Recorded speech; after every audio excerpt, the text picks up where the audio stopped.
Hello, everyone. Today's webinar will cover the basics of reporting in LEAP. To everyone who's attended previous webinars, welcome back. For newcomers, we're glad you could join us. We develop these webinars with our practice management advisors who work closely with LEAP users to provide best practices so law firms get the most out of every feature in LEAP. A few quick notes before we begin. This webinar will run for approximately 20 minutes in listen-only mode. Computer audio is the only listening option. Phone audio is not available for this presentation.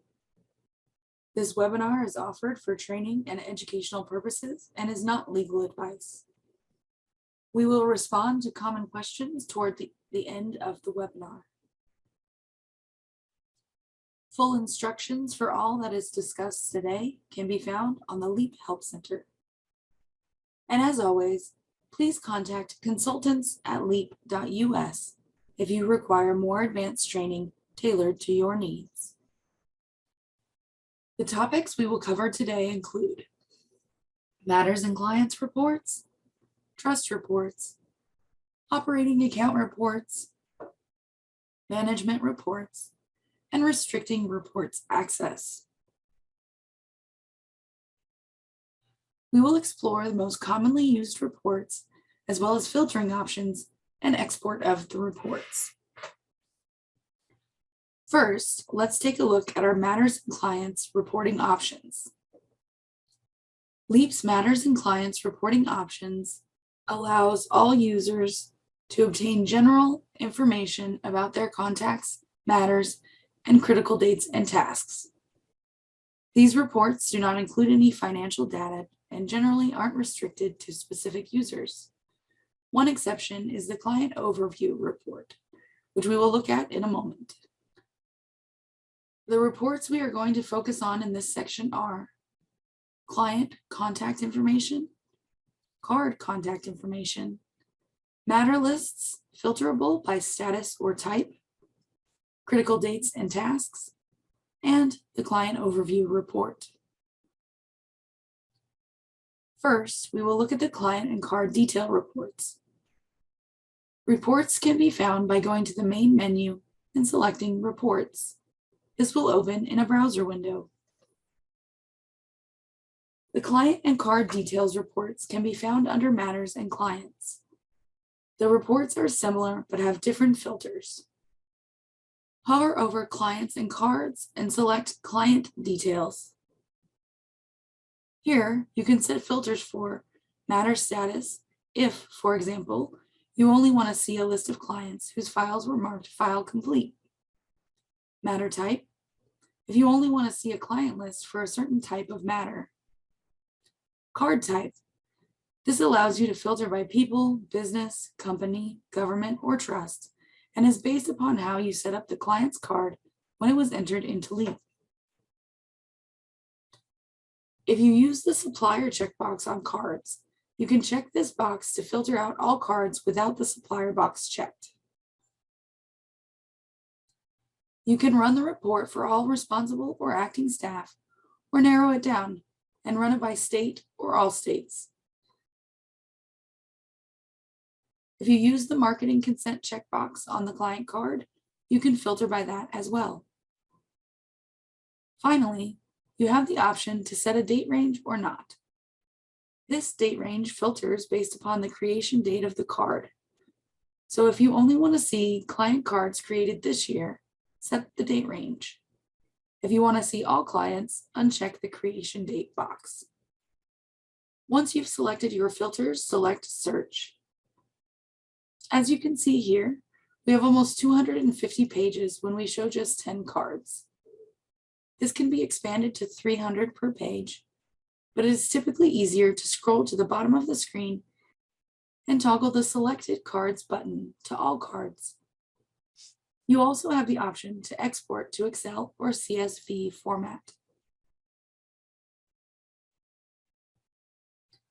This report is going to provide you with all of the contact information on the card, including phone numbers and addresses, as well as date of birth if that has been entered.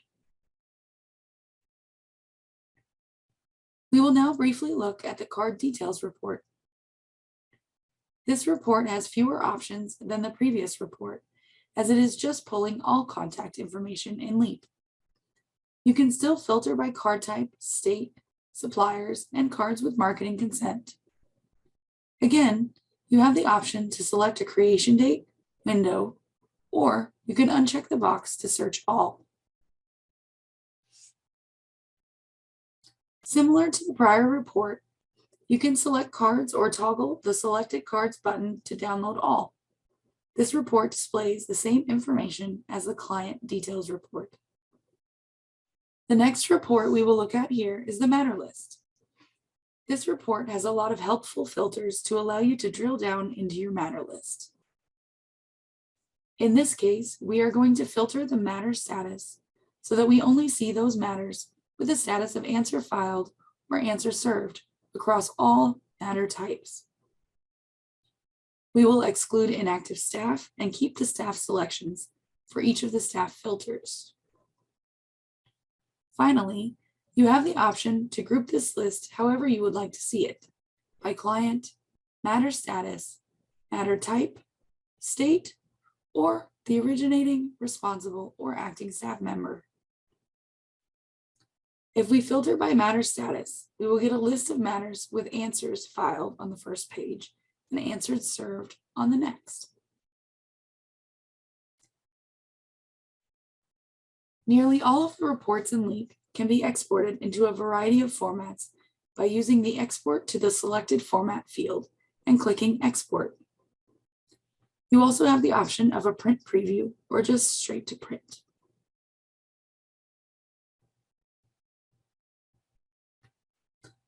I'm going to briefly mention the critical dates and task reports to show you that we have them and where to find them. The April 2022 webinar covers these reports in more detail and can be found on the LEAP US YouTube channel, along with all of our past webinars.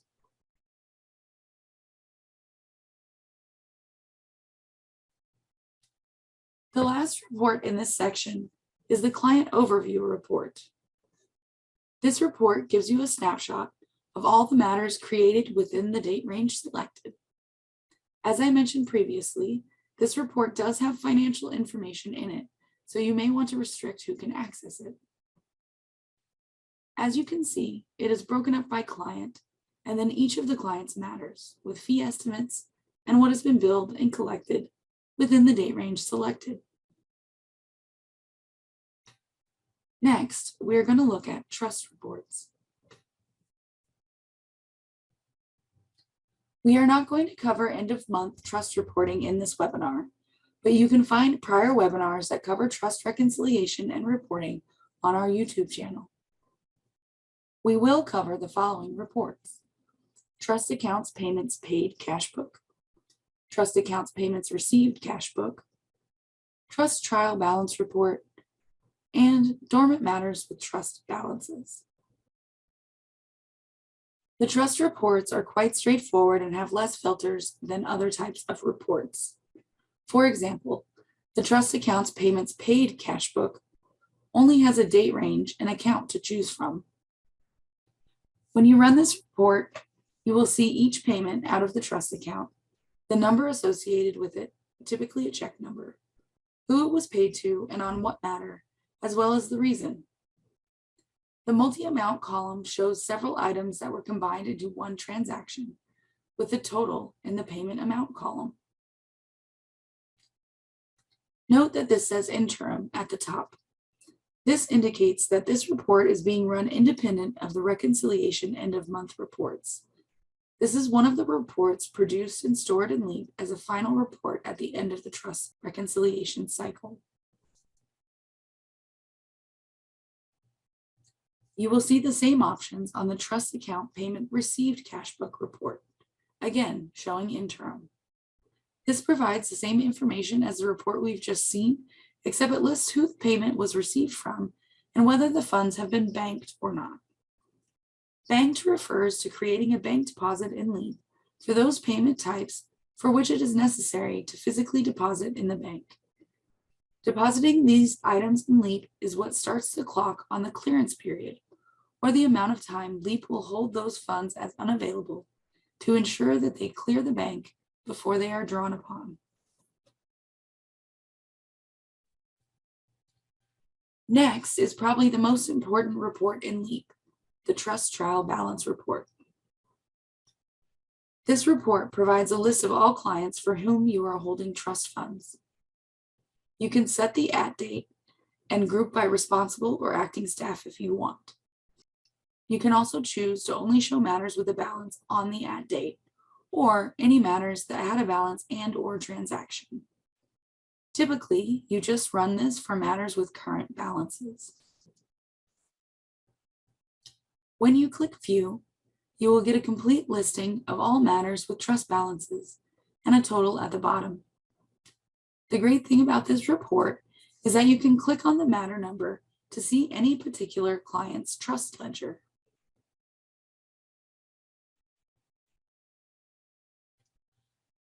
Finally, we will look at the Dormant Matters with Trust Account Balances report. This report is especially helpful to ensure that you return any unused funds to clients promptly. This report allows you to pick an at date and bank account. Then you can select the period for which there has been no activity. You can choose 1, 2, 3, 6, or 12 months of inactivity. Finally, you can group by person responsible or acting. Once you've run the report, you can click the button next to last active date to order them from longest inactivity to shortest in the past 12 months in this example. As with other reports we've seen, you can export this report to PDF or Excel, among other formats. Our next stop is operating account reports. These are reports relating to accounts receivable, work in progress or WIP, and other financial information related to matters more than to the firm itself. The reports we will look at in this section include the accounts receivable report, the aged WIP report, matters financial summary with aging, the matter balances report, and the invoices report.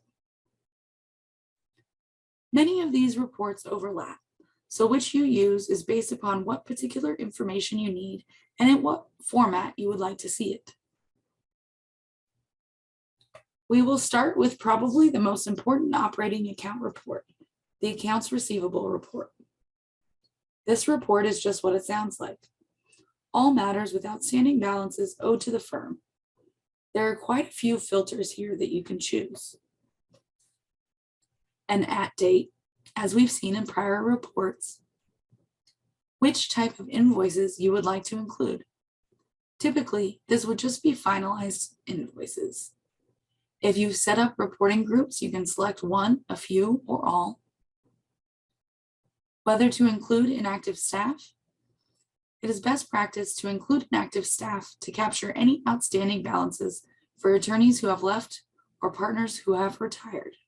Then you can filter for individual members or all staff. You can display the client's phone number if you intend to use this as a call list to collect overdue balances. There are various grouping options, such as client or person acting, assisting, responsible, or originating.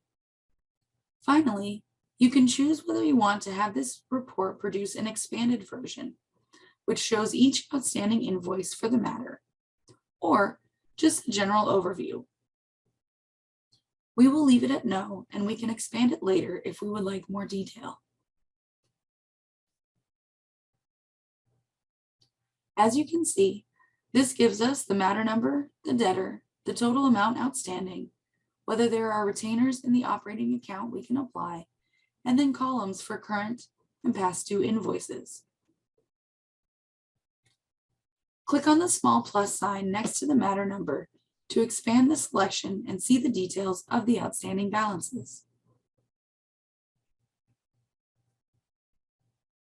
Now, let's say you want to see what is available to be billed this month. There are several reports that show this, but we will start with the most common that gives us the most information, the aged WIP or work in progress report. Again, we have a bunch of filters at the top. Feel free to click through them to see your options. This is also a good time to mention an article that can be found on the LEAP Help Center called Available LEAP Reports. This is a clickable list of all the reports in LEAP. From here, you can drill down and see a description of each report and filter. All right, back to the report. In this case, we're going to leave all the filters as we find them, which is probably the most common way to run the report. Again, we run this as not expanded to get an overview. Then we can get really granular and open up the width for a particular matter to see the billing entries. As with the accounts receivable report, you can see how aged the entries are. If you are looking to see a whole overview of a matter, there are two reports in particular that we recommend, depending on how you want to see the information. These are the Matters Financial Summary with Aging report and the Matter Balances report. The Matters Financial Summary with Aging report gives a nice breakdown of all balances on a matter, including WIP, unbilled expenses, receivables, retainers and credits in the operating account, as well as trust balances, along with their aging. Again, we have an at date, and we can include or exclude items on draft invoices in the receivables number. You can group by client or staff responsible or acting. This will produce a list of all matters with any balances, as well as a nice summary at the bottom to show totals for each type.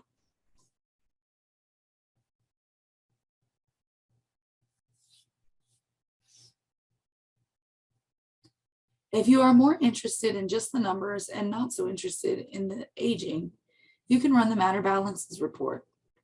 This report defaults to show current matters only, meaning matters that are not archived. You can include or exclude matters with zero balances.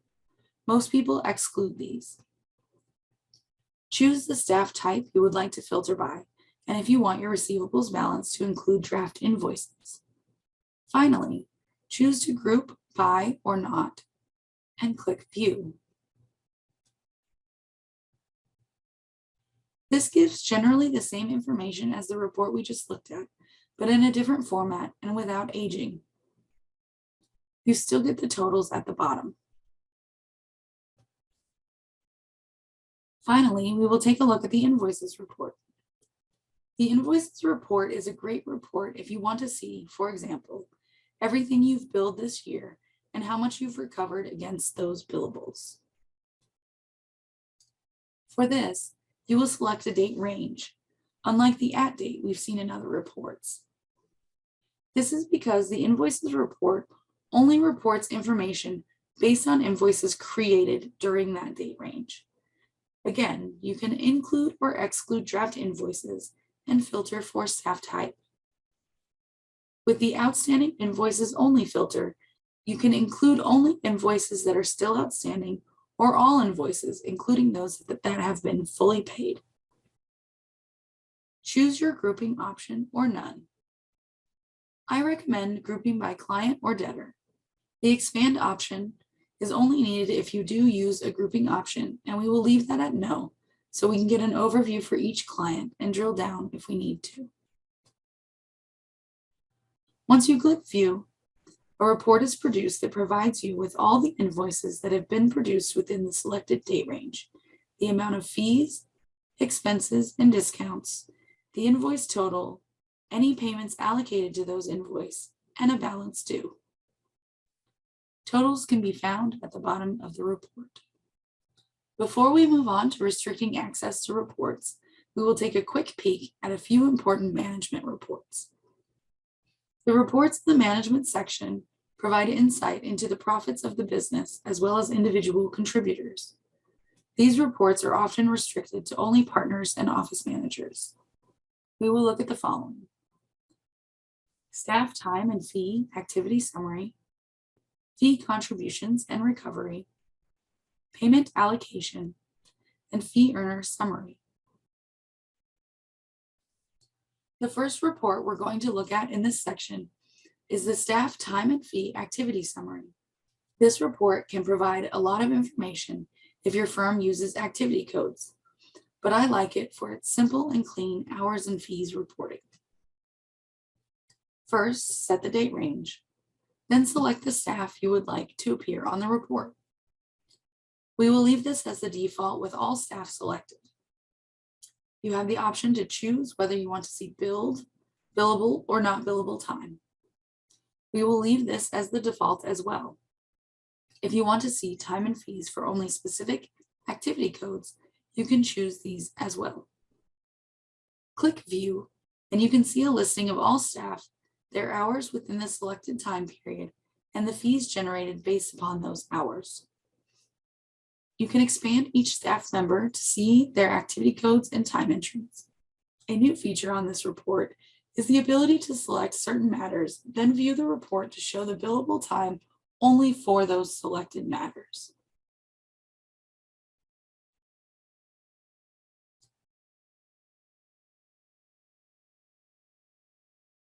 Next, we are going to look at the fee contributions and recovery report. This report provides information regarding fees invoiced and payments allocated during a set time period. This report only includes professional fees and does not include any expenses. The filters are similar to the other reports we've seen. The Attribute Work To filter allows you to select staff responsible, for example, and when we run this, we will see all fees attributed to the responsible party, but then we can drill down into the individual contributors to those matters. I like to set this report to not be expanded, to give a broad overview, then go a bit deeper later if you need to. Here you have columns for the fees recorded and invoices, as well as the final invoiced amount.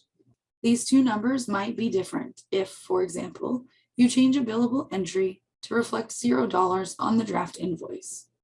Finally, you can see any invoice adjustments and payments allocated during the time period. It is important to note that the payments allocated on this report are not necessarily allocated to the invoiced fees seen on the report. This reflects all payments received during the time period, regardless of when the fees were billed. Next up is the payment allocation report. This report has similar features to what we've seen in other reports.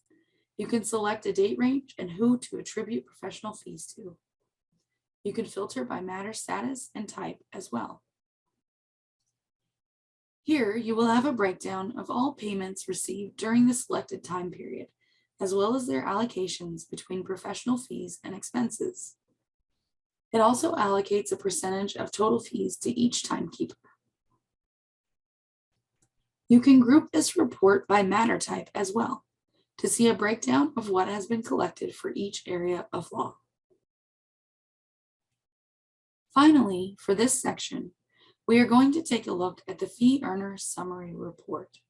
This report is run by month, and it automatically produces an Excel document. The report gives a nice overview of fees and hours for the month and year, as well as work in progress, fees billed and collected, and receivables. You'll also get a nice summary of matters assigned to each fee earner.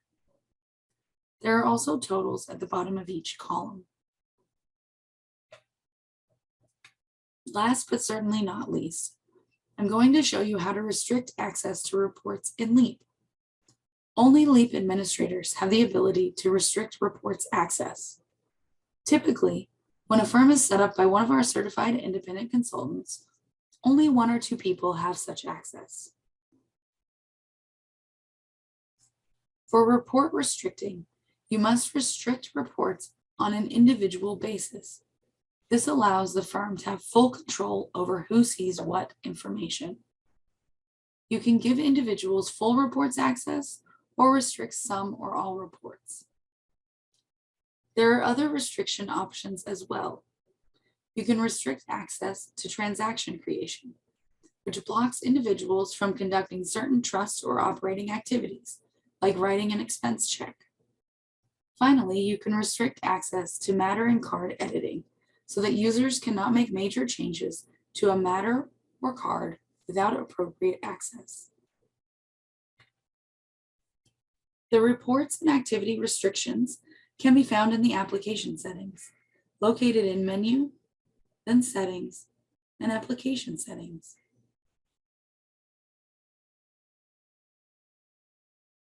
Click on Members from the menu and select the user you want to restrict.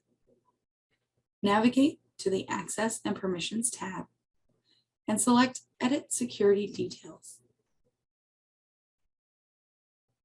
In here, you have 8 different tabs to choose from.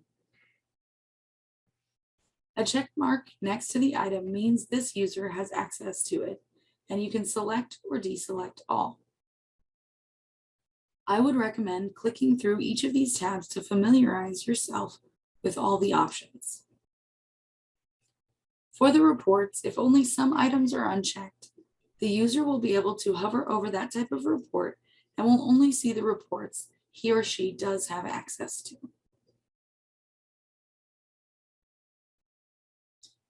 The topics we covered today included matters and clients reports, trust reports, operating account reports, management reports, and restricting reports access.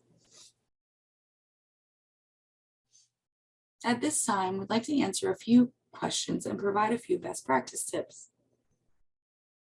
The first question is, what is the best way to see a list of all the time I've entered for the month across all matters? This is a very common question, and Leap has a great report for this. We actually recommend a report that is found in the accounting menu called the Time and Fees report. This report can be found in the main menu of Leap and go into Accounting, then select Time and Fees.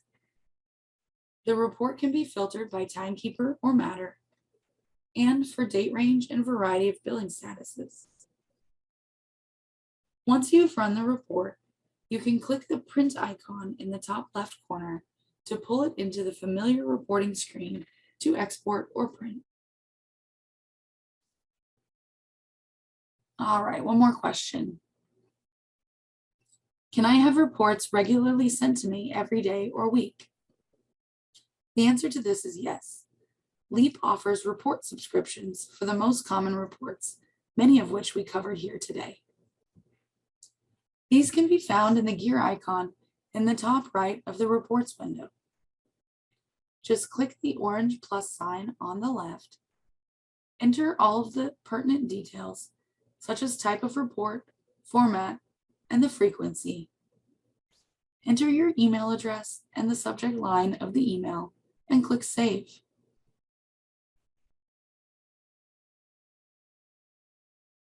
You will continue receiving the report until Delete is selected on the report line.